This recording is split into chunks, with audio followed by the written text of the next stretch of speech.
कत हो कत कत साँप छले हो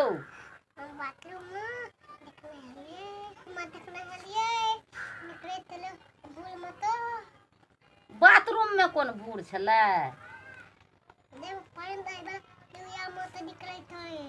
साँप बाथरूम में ढुक गेल छै बाप रे ढुक गेल हेतै बाथरूम में ना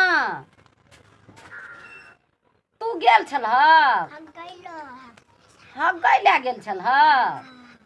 तब साँप देखलह निकले तब नहीं जइह असगरे की बौआ रो की सब खेली दालि भात खेली तो हमरा कहाँ देली दालि भात आबतिये तब देती तू तो हमरा कहली कहाँ दादिया खाय ले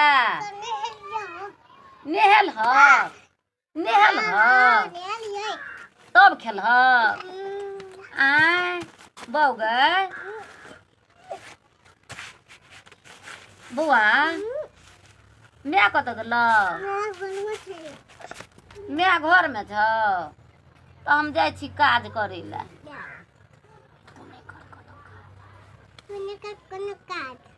आय तू कह छी तुम दादी एकोटा ने काज कर तू नहीं कर काज आ तोर मैं कहे छी हमरा काज करे ला तब केना हम करबी आय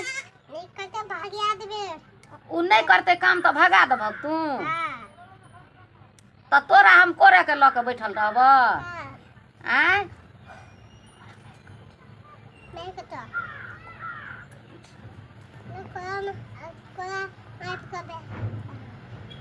आय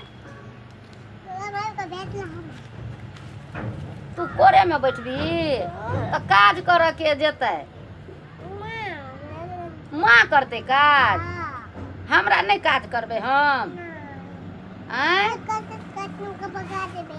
नहीं करते तोहर मैं का तो तू करची ल के मार के भगा देबह गो बाबू हमर पुतो नहीं सुख दैया पोता हमरा सुख दैया गई मैं बेटा छी हमर हो एने ने पोता नीक हमरा कहिया काम नहीं कर मम्मी करते आ मम्मी नहीं करते तो करचिए ल के मार के भगा देबे बाबू हमर बेटा छी हमर गए भैया कत गेल आय बुले ला पड़क तो भैया का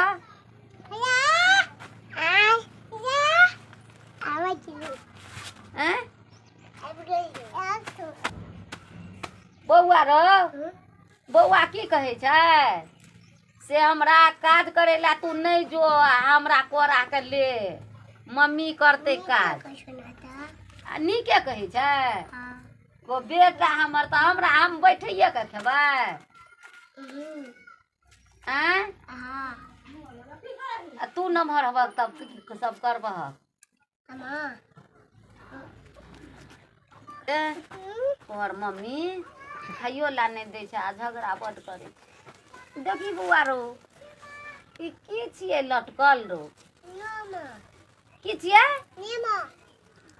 नेमो छियै कि लताम रो नेमो आय हम कहे छै लताम छै पकले छै रा आय